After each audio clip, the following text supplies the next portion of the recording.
અમદાવાદના નિકોલ વિસ્તારમાં ડિફેન્સના નામે નકલી દારૂ બનાવીને ઊંચા ભાવે વેચવાનું કૌભાંડ ઝડપાયું છે.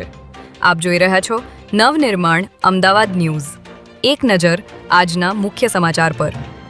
ભાવનગરમાં થયેલા લઠ્ઠાકાંડમાં નકલી દારૂ પીવાથી 9ના મોત નિપજ્યા છે.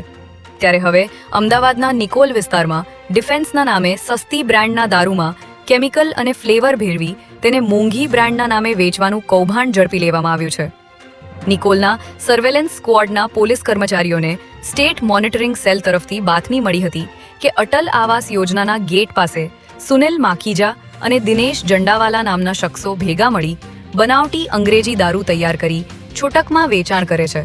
જેના આધારે એસએમસી અને સ્થાનિક પોલીસે સુનિલ માખીજાને ઝડપી લઈ દારૂની એક બોટલ કબજે કરી હતી.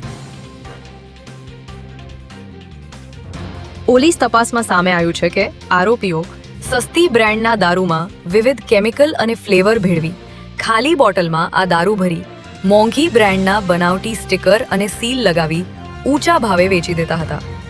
જેમાં આરોપી દિનેશ ચામુંડા બ્રિજ પાસે ભંગારની દુકાન ધરાવતા શખ્સ પાસેથી દારૂની ખાલી બોટલ અને બ્રાન્ડેડ સ્ટીકર તેમજ તેના સીલ લાવતો હતો.